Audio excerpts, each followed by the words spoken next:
አርሰናል የክረምት የዝውውር መስኮት የመጀመሪያ ፈራሚውን አግኝቷል። ጀረሚ ሞንጋ ወደ አርሰናል መዘዋወሩ እርግጥ ሆኗል። የኛው ተጫዋች እንግዲህ ከአርሰናልና ሌስተር ሲቲ አሁን ላይ ስምምነት ላይ ደርሰዋል። የአርሰናል እግር ኳስ ክለብ ከፍተኛ አመራሮችን ወጣት ተጫዋች ለማግኘት ሲያደርጉት የነበረው ያለሰለሰ ጥረት እንግዲህ ተሳክቶ አሁን ላይ ፍሬያማ መሆናቸውን አረጋግጧል ማለት ነው። ጀረሚ ሞንጋ በብዙ መልኩ ከአርሰናል ጋር ስሙ ሲገናኝ የነበረ በቀጣዮቹ ዓመታት በአርሰናል ቤት ውስጥ ሻይን ያደርጋሉ ተብሎ ከሚጠበቁ ተጫዋቾች መካከል አንደኛው ተጫዋች እንደሆነ መናገር ይቻላል። በአርሰናል ቤት ወጣት ተጫዋቾች የመጫወት እድል ከጊዜ ወደ ጊዜ ያገኛሉ። በእግር ኳስ ህይወታቸው ደግሞ የተሻለ ቦታ እንዲደርሱ ፈርቀዳጅ የሚባል ክለብ ነው። የመልካም እግር ኳስ አቀንቃኝ የሆነ ቡድንም ስለሆነ በአርሰናል ቤት ጀረሚ ሞንጋ የተሻለ ስኬትን ይጎናጸፋል ተብሎ ይጠበቃል ማለት ነው። የጀረሚ ሞንጋ የዝውውር ጥያቄ እንግዲህ ከሌስተር ሲቲ ጋር አርሰናል አሁን ላይ ስምምነት መድረሳቸውን የዘገበው አሌክስ ክሮክ የ16 ዓመቱ ተጫዋች አሁን ላይ ሌስተር ሲቲ እንን ተጫዋች እንዲለቅ ወደ 10 ሚሊዮን ፓውንድ አካባቢ የሚጠጋ የዝውውር ገንዘብም ቀርቦለታል ተብሏል። አርሰናል ተፎካካሪዎቹን እንግዲህ ከአንገት አስደፍቶ ነው ይህንን እጅግ በጣም አስገራሚና ባለተሰጥኦ ታዳጊ ወደ ቡድን ስብስቡ መቀላቀሉን ያረጋገጠው የመድፈኞቹ እግር ኳስ ክለብ ይህንን ተጫዋች የግላቸው ማድረጋቸው ነው የተዘገበ የሚገኘው። ወጣት ነው። በዛ ላይ እንደ ወጣትነቱ ብቻ ሳይሆን የአርሰናል እግር ኳስ ክለብን ወደ ተሻለ ደረጃ ለቀጣዮቹ ዓመታት ያሻግራል ተብሎ እምነት የሚጣልበትም ተጫዋች ነው። ጀረሚ ሞንጋ አሁን ለአርሰናል እግር ኳስ ክለብ እንደሚፈርም ሙሉ ለሙሉ ተረጋግጧል ማለት ነው። በቀጣይ እንግዲህ በተወሰኑ ጊዜያቶች ውስጥም በአርሰናል ማሊያ የምንመለከተው ይሆናል። ምክንያት ከተባለ አርሰናል የሌስተር ሲቲውን ተጫዋች ለማስፈረም በሚደረገው እንቅስቃሴ ዝውውሩን ለመጥለፍ እጅግ በጣም በርካታ ፈላጊ ክለቦችም ጥረት ሲያደርጉ ነበር። ግሬም ቤሊም በዘገቡት ዘገባ መሰረት የተጫዋቹን ዝውውር ለመጥለፍ በፕሪሚየር ሊጉ የሚገኙ ቡድኖች ጥረቶችን አድርገው እንደነበረ ይዘግባል። ታዲያ ተጫዋቹ አሁን ላይ እንግዲህ በቀጣይ በተወሰኑ ቀናቶች ውስጥ ኮንትራት መፈረም ሂደቱን አሃዱ ብሎ ይጀምራል ማለት ነው። ይህንን ተጫዋች ወደ ቡድን ስብስባቸው መድፈኞቹ መቀላቀላቸው ምንድነው ታዲያ ጥቅሙ? አርሰናል ኤታኒ ነሪን የመሰለ እጅግ በጣም አስደናቂ የመሃል ሜዳ ታዳጊ አለው። ከዛም እንደገና ደግሞ መለስ ብላችሁ ብትመለከቱ በአርሰናል እግር ኳስ ቡድን ውስጥ የሚገኙ አብዛኞቹ ተጫዋቾች ወጣቶች ናቸው። ከዛ እንደገና ደግሞ ከእግር ኳስ ጋር ጥሩ ቁርኝት ያላቸው ተጫዋች ናቸው። ጀረሚ ሞንጋ በአርሰናል ቤት እንግዲህ ምናልባት የተሻለ የሚባል የውድድር ዓመትን ለማሳለፍ በቀጣዮቹ ዓመታት ተቀዳሚ የዝውውር ኢላማ ተደርጎ የተሰራበት 10 ሚሊዮንም ያለ አንድ ምክንያት የተከፈለበት ተጫዋች አይደለም። ይህ ተጫዋች ወደ ሰሜን ለንደን ወደ ኤምሬትስ ስቴዲየም መምጣቱ እርግጥ ሆኗል። በጀረሚ ሞንጋ የዝውውር እንቅስቃሴ የአርሰናል ደጋፊዎች እንግዲህ የተሰማችሁ ስሜት ወይም ሀሳባችሁ ምን ይመስላል የሚለውን ጉዳይ ብታጋሩን በጣም ጥሩና መልካም ይሆናል። ስለዚህ ሀሳቦቻችሁን አካፍሉን ለማለት ነው የምንወደው። ጀረሚ ሞንጋ ወደ አርሰናል የተጠናቀቀ ዝውውር ነው። የክረምት የዝውውር መስኮት የመድፈኞቹ የመጀመሪያ ፈራሚ ይሆናል ማለት ነው። ወደ ሁሊያን አልቫሬዝ ዝውውር እናምራና እስኪ ሰፋ አድርገን እንመልከተው። ሁሊያን አልቫሬዝ በአትሌቲኮ ማድሪድ በሜትሮፖሊታን ስቴዲየም አስደናቂ ብቃትን ካሳዩ ከዋክብቶች መካከል ከቀዳሚዎቹ አንደኛው። ሁሊያን አልቫሬዝ በአትሌቲኮ ማድሪድ ቤት የማይነኩ የሚባሉ ውድ ከሚባሉ ተጫዋቾች መካከል አንደኛው ተጫዋች ነው። ነገር ግን አሁን ላይ ተጫዋቹ በይፋ አደባባይ ላይ ወጥቶ በተናገረው ንግግር ምክንያት የአትሌቲኮ ማድሪድ እግር ኳስ ክለብ ደጋፊዎች የተጫዋቹን ማሊያ እያቃጠሉ ይገኛሉ። በላሊጋው በአትሌቲኮ ማድሪድ ቤት የተጫዋቹ እንቅስቃሴ ምን ያክል አስደናቂ እንደሆነ መናገርም የሚያስፈልገው አይመስለኝም። በፕሪሚየር ሊጉ በማንቸስተር ሲቲ ቤት አስደናቂ ዓመታቶችን ማሳለፍ ችሏል። እንደዚሁም ደግሞ ወደ ስፔን ማምርቶ በእርግጥ በማንቸስተር ሲቲ ቤት የነበረው እንቅስቃሴው ዳርማጮች ያን ያክል ጎልቶ መታየት ከብዶት የነበረው የማንቸስተር ሲቲ ተቀዳሚ ፊት መስመር አጥቂ ኤርሊንግ ብራውት ሃላንድ ነው። ኤርሊንግ ብራውት ሃላንድ ማለት ደግሞ በዚህ ሰዓት በየትኛውም ቡድን በቋሚነት መጫወት የሚችል የዓለማችን ምርጡ የ9 ቁጥር ተጫዋች እንደሆነ የሚነገርለት ተጫዋች ስለሆነ ታዲያ ይህንን ተጫዋች እንግዲህ መፎካከር ለተጫዋቹ እጅግ በጣም አዳጋች ስለነበረ ወደ አትሌቲኮ ማድሪድ ወደ ላሊጋው ቲም አመራ። በላሊጋው ያስመዘገባቸው ቁጥሮች ምን ይመስላሉ? በላሊጋ ውስጥ የነበሩት የተጫዋቹ እንቅስቃሴ ምን አይነት ናቸው? የሚሉትን ጉዳዮች ደግሞ በተወሰነ መልኩ ለማነሳሳት ጥረት እናደርግ። በአርጀንቲና ብሔራዊ ቡድን ሁሊያን አልቫሬዝ በዓለም ዋንጫ ውስጥም ጥሩ ተሳትፎችን እያደረገ ይገኛል። እንደዚሁም ደግሞ በቀጣዮቹ የውድድር ዓመታትም የተሻሉ ጊዜያቶችን ያሳልፋሉ ተብሎ እምነት ከጣለባቸው ተጫዋቾች መካከልም ተቀዳሚው ተጫዋች ነው። ወደ አርሰናል ቤት የሚያደርገው ዝውውር ደግሞ እውን እየመሰለ መጥቷል። መጀመሪያ አካባቢ ላይ ይሄ መረጃ ሐሰት ይመስል ነበር። አሁን ላይ ግን የሚወጡ መረጃዎችን ከተመለከታችኋቸው ውድ አድማጮች የሁሊያን አልቫሬዝ የዝውውር እንቅስቃሴ ወደ ፕሪሚየር ሊጉ ቡድን ወደ አርሰናል የመሆኑ ጉዳይ ሚዛን እየደፋ መጥቷል። አልቫሬዝን ለማግኘት የአርሰናል እግር ኳስ ክለብ መጓዝ የሚጠብቀው መውጣት የሚጠበቅበት ረዥም መንገድ እንዳለ ግልጽ ነው። ይሄ ምንም ጥያቄ የለው። ሁሊያን አልቫሬዝ በውድድር ዓመቱ በተጠናቀቀው ዓመት በ49 ጨዋታ 29 የጎል ተሳትፎ ማለትም 20 አስቆጥሮ 9 አሲስት አድርጓል። የአርሰናል እግር ኳስ ክለብን ለመፎካከር ዝግጅታቸውን ያጠናቀቁ ቡድኖች እነማን ናቸው? የስፔኑ ክለብ ሪያል ማድሪድ እና ባርሴሎና። ከዛም እንደገና መለስ ካላችሁ ደግሞ ወደ ሀገር ፍራንስ ያለፉት 2 ዓመታት የአውሮፓ ሻምፒየንስ ሊግ ሻምፒዮኑም ፓሪስ ሰን ዠርመን ከአርሰናል ጋር በተጫዋቹ ዝውውር የሚፎካከሩ ቡድኖች ናቸው። እመለስበታለሁ ስለ ተጫዋቹ መልካም ዜናዎች። ሁሊያን አልቫሬዝ ወደ አርሰናል የሚያደርገው ዝውውር ከሞላ ጎደል እንዲሳካ ሊያደርጉት የሚችሉት ጉዳዮች ምንድን ናቸው? አትሌቲኮ ማድሪድ ያቀረበውስ ቅድመ ሁኔታ ምን ይመስላል የሚለውን ደግሞ እንመልከት። የአትሌቲኮ ማድሪድ እግር ኳስ ክለብ ከፍተኛ አመራሮች እንደ ሃንድ ኦፍ አርሰናል ዘገባ ከሆነ ቪክተር ዮኬሬሽን በዋነኛነት ያደንቁታል። ቪክተር ዮኬሬሽ ያለው የእግር ኳስ ስኪል ለላሊጋው አመች እንደሆነ እምነት ያሳድራሉ። ስለዚህ ይህንን ተጫዋች ወደ ቡድን ስብስባቸው መቀላቀል ይፈልጋሉ። ታዲያ ቪክተር ዮኬሬሽ እና ሁሊያን አልቫሬዝ ምን አገናኛቸው የሚለው ጉዳይ የሚነሳ ከሆነ ሁሊያን አልቫሬዝ በይፋ አነጋጋሪ አስተያየት ከሰጠ በኋላ ማለትም እልሜን ማሳካት እፈልጋለሁ፣ በክለቡ መነጋገር ካለብኝ ሰዎች ጋር ተነጋግሬያለሁ፣ ስለ ወደፊት ህይወቴ የተሻለውን ነገር ለማድረግ የተሻለውን ዝውውር ለመፈጸም ዝግጁ ነኝ የሚል አስተያየቱን ከሰጠ በኋላ በርካታ የአትሌቲኮ ማድሪድ ደጋፊዎች ጎዳና ወጥተው የተጫዋቹ ማሊያም ጭምር እስከ ማቃጠል ደርሰዋል። ኮፕ የተሰኘው የዜና አውታር ደግሞ እንዲህ ይላል። አትሌቲኮ ማድሪድ ከአርሰናል ጋር መነጋገር ይፈልጋል። ሁሊያን አልቫሬዝን ሰጥተው 50 ሚሊዮን ሲደመር ቪክተር ዮኬሬሽን አድርገው ለአትሌቲኮ ማድሪድ እንዲያቀርቡላቸው ለማሳመን የአርሰናል እግር ኳስ ክለብን ደጅ ለመጥናት ዝግጁ ናቸው ይላል። ባርሴሎናና ሪያል ማድሪድ የተጫዋቹ ፈላጊ ቢሆኑም ተቀናቃኞቻቸውን ማጠናከር አልፈለጉም ሁሊያን አልቫሬዝን ሰጥተው። ስለዚህ የአልቫሬዝ መዳረሻ እንዲሆን የሚፈለገው ከላሊጋ ውጪ ለሚሳተፍ ቡድን ነው። ከላሊጋ ውጪ የሚሳተፍ ቡድን ደግሞ ተጫዋቹን በቀላሉ ማግኘት የሚችለው አርሰናል ነው። 150 ሚሊዮኑን ከፍሎ ሳይሆን ቪክተር ዮኬሬሽ ሲደመር 50 ወይም 60 ሚሊዮን ፓውንድ አድርገው እንዲከፍሏቸው ይፈልጋሉ። ይሄኛውን ገንዘብ ግን ስትመቱት ቪክተር ዮኬሬሽ በአርሰናል ቤት ባሳየው እንቅስቃሴ፣ ባስቆጠራቸው ጎሎች፣ ለክለቡ ባመጣው ስኬት ስትዳኙት አይ 60 ሚሊዮን ሲደመር ቪክተር ዮኬሬሽማ የአርሰናል እግር ኳስ ክለብ ጉዳት ላይ ይወድቃል። ምክንያቱም ሁሊያን አልቫሬዝም 26 ዓመቱ ላይ ነው የሚገኘው። ጥሩ የሚባል የአጥቂ ዕድሜ ነው። በቻምፒየንስ ሊጉ በ15 ጨዋታ 10 ጎሎችን አስቆጥሮ 4 አሲስት ማድረጉ ደግሞ አርሰናል በቻምፒየንስ ሊጉ በሁሊያን አልቫሬዝ የሚመራ ከሆነ አስደናቂ የሚባል ዓመትን እንዲያሳልፍ ሊያደርገው ይችላል። በኮፓ ዲላሪ በ4 ጨዋታ 2 ጎል አለው። በስፔን ላሊጋ በ29 ጨዋታ 8 ጎልና 4 አሲስት አለው። ይሄኛው የሁሊያን አልቫሬዝ የውድድር ዓመቱ ስታቶች ናቸው። በተጠናቀቀው የውድድር ዓመት ወደ ላሊጋው ካመራ 2 ዓመቱ ነው። በተጠናቀቀው የውድድር ዓመት በ49 ጨዋታ በሁሉም ውድድር 29 የጎል ተሳትፎ አለው። ከአንድ ዓመት በፊት ግን በ2024 በ2025 የውድድር ዓመት ሁሊያን አልቫሬዝ አድማጮች በ57 ጨዋታ 37 የጎል ተሳትፎች ነበሩት። በማንቸስተር ሲቲ ቤት ደግሞ በ2023 በ2024 በ54 ጨዋታ 32 የጎል ተሳትፎ በፕሪሚየር ሊጉ ነበረው። በአጠቃላይ በሁሉም ውድድር በፕሪሚየር ሊጉ 20 የጎል ተሳትፎ ነበረው። ኤርሊንግ ብራውት ሃላንድ ባለበት የማጥቃት እንቅስቃሴ በ36 የፕሪሚየር ሊጉ ጨዋታ 11 ጎሎችን አስቆጥሮ 9 አሲስቶችን አስመዝግቧል።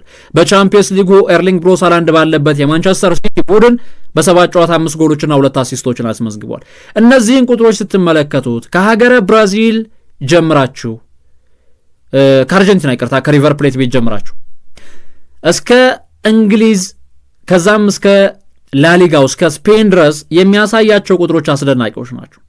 በአርጀንቲና ብሔራዊ ቡድንም ጥሩ የሚባሉ ቁጥሮችን እያስመዘገበ ይገኛል። በዚህ የዓለም ዋንጫ ውድድር 2 ጨዋታዎችን ያደረገው በእርግጥ ጎሎችን ማስቆጠርም አልቻለም። በቀጣይ የተለየ የሚባል እንቅስቃሴዎችን ያሳያል ተብሎ ይጠበቃል። ለአርጀንቲና ብሔራዊ ቡድን በ53 ጨዋታ 14 ጎሎችን አስቆጥሮ 3 አሲስት አድርጓል። በአርጀንቲና ብሔራዊ ቡድን ከ20 ዓመት በታች በዋና ብሔራዊ ቡድን በሪቨር ፕሌት በቢ ቡድን በዋና ቲም እንደገና ደግሞ በአትሌቲኮ ማድሪድ በማንቸስተር ሲቲ ቤት ጥሩ የሚባሉ ዓመታቶችን ማሳለፍ ችሏል። ነገር ግን እዚህ ጋር የማይዋጠው ነገር ቪክተር ዮኬሬሽ ሲደመር 60 ሚሊዮን ይሄኛው ምናልባትም ጎጂ ይመስላል። እናንተ ውድ አድማጮች እስኪ ከእናንተ ሐሳብ ልውሰድ። ቪክተር ዮኬሬሽ ሲደመር 60 ሚሊዮን ፓውንድ ለአትሌቲኮ ማድሪድ ለሁሊያን አልቫሬዝ ቅይር ፌር ነው ብላችሁ ታስባላችሁ? ሐሳቦቻችሁን አካፍሉን። ሐሳቦቻችሁን ኮመንት ሴክሽን ላይ አጋሩን። ምክንያቱም ቪክተር ዮኬሬሽ ማለት 28 ዓመቱ ላይ የሚገኝ ኮከብ ነው።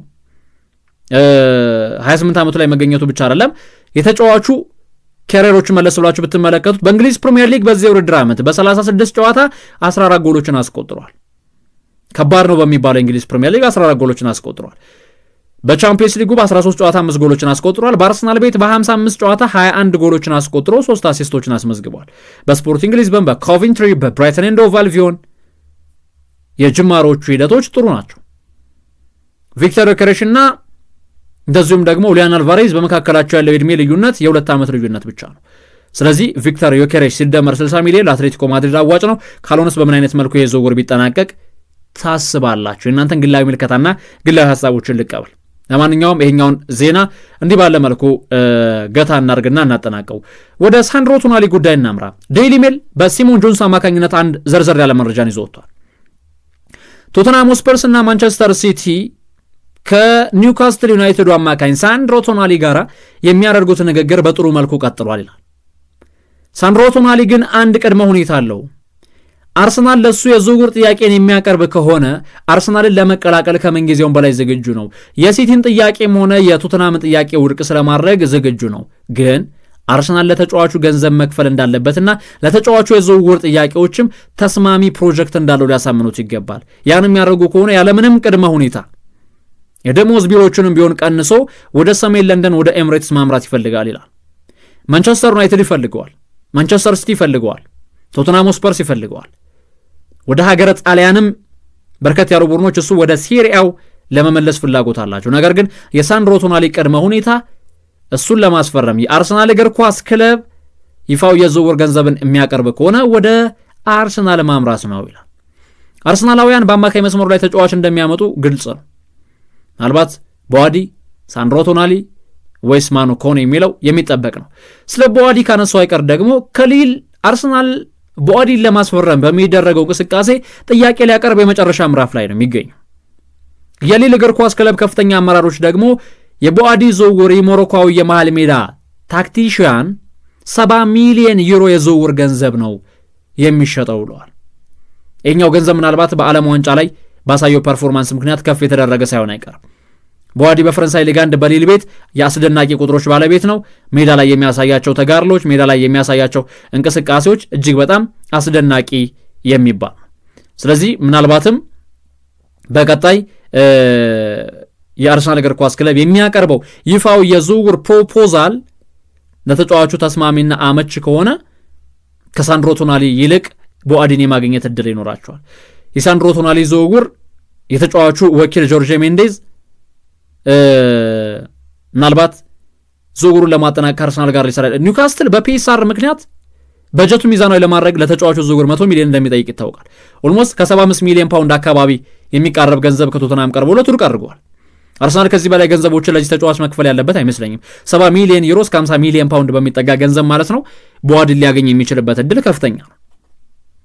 ነገር ግን የቦዋዲ እና የሳንድሮ ቶናሊ ደግሞ የሁለቱ ተጫዋቾች ልዩነት ምንድን ነው ከተባለ ትልቁ የሁለቱ አካላት ወይም የሁለቱ ተጫዋቾች ልዩነት ከእድሜም አንጻር ከልምድም አንጻር ሰፋ ያሉ ልዩነቶች አሏቸው። የእድሜ ልዩነቶች ከተባለ ቦዋዲ ገና ወጣት የሚባል ተጫዋች ነው።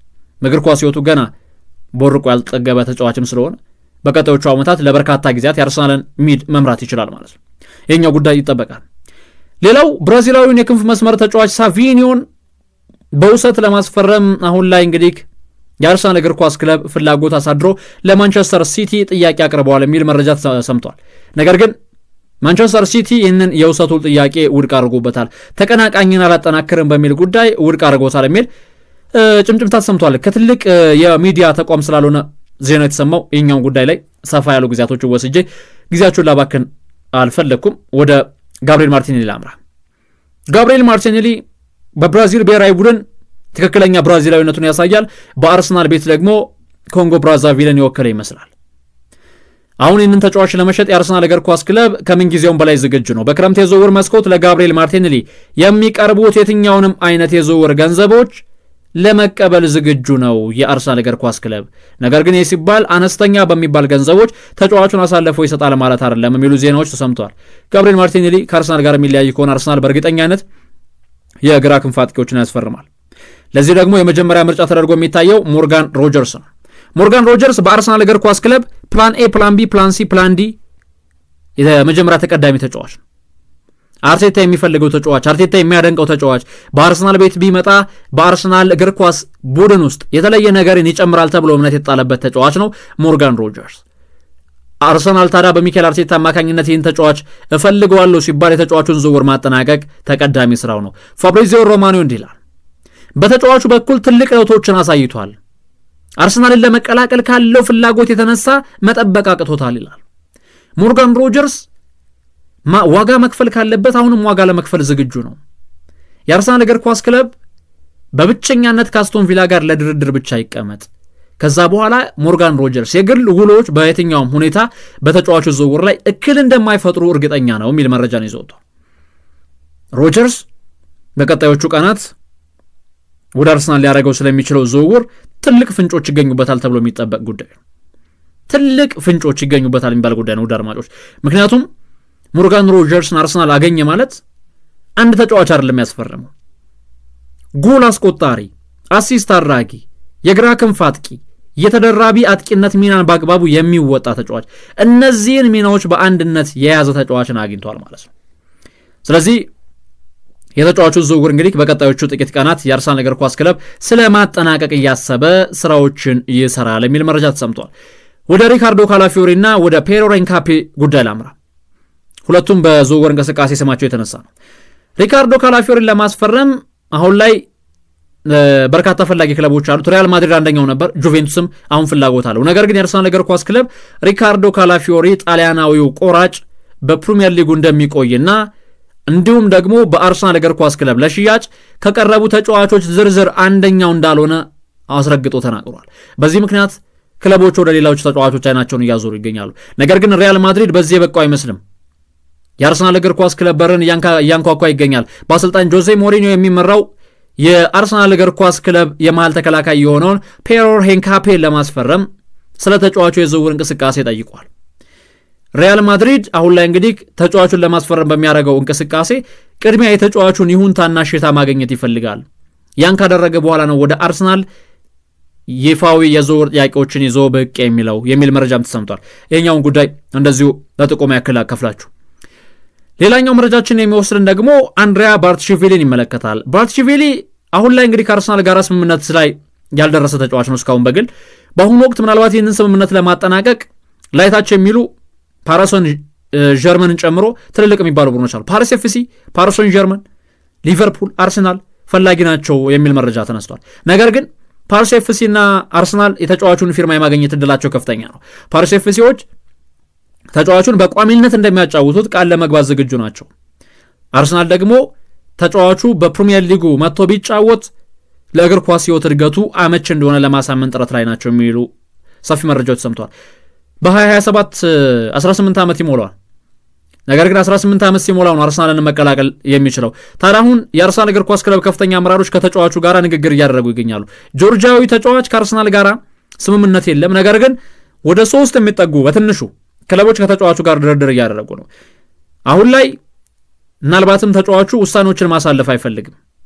ትንሽ ከተወሰኑ ጨዋታዎች በኋላ ወይም ደግሞ ከተወሰኑ ጊዜያቶች በኋላ ተጫዋቹ ስለ ወደፊት ዕጣ ፈንታ ውሳኔ ላይ ያሳልፋል። ይህንን የሚለውን ዜና ተጫዋቹ በኢንስታግራም ገጹ ፖስት አድርጎታል። ስለዚህ አንድሪያ ባርትሽቪሊ በቀጣይ እንግዲህ የተወሰኑ ጊዜያቶችን ከተጠበቀ ወደ አርሰናል ቤት ሊያመራ ይችላል። አርሰናል ግን አሁንም ቢሆን ተጫዋቹ ላይ እየሰሩ የሚገኙት እንዴት ነው? በቀዳሚነት ተጫዋቹን አስፈርሞ እዛው ያለበት ክለብ ላይ እንዲቀጥል ስለማድረግ ነው እያሰቡ የሚገኝ። የመጨረሻ መረጃ ላድርገው። ዴክላን ራይስ ስለ ሊዮኔል ሜሲ የሰጠውን ጉዳይ ሊዮኔል ሜሲ እሱን ስንመለከተው ይላል ዴክላን ራይስ እጅግ በጣም የተለየና በዚህ እድሜው እያደረገ የሚገኘውን ነገር ስትመለከቱ እጃችሁን ወይ ጭንቅላታችሁ ላይ ወይ አፋችሁ ላይ እንድታረጉ ያስገድዳችኋል። እግር ኳስ ተጫዋቾች ሁሉ ሊዮኔል አንድረስ ሜሲ ማየት ይወዳሉ። እግር ኳስ ተጫዋቾች ሁሉ የሊዮኔል አንድረስ ሜሲን ስኬት ይናፍቃሉ የሚል አስተያየትን ሰጥቷል ዴክላን ራይስ። ለማንኛውም ውድ አድማጮች እኛም እንግዲህ እስኪ የመጨረሻ ጉዳያችን አድርገን ይህንን መረጃ ወደ እናንተ አደረስን። አብራችሁን ስለነበራችሁና ስላደመጣችሁ እናመሰግናለን። ያላችሁት ደግሞ ኢትዮ ገነር የዩቲዩብ ቻናል ላይ ነው። ጥሩ ጊዜ በያላችሁበት ተመኘው።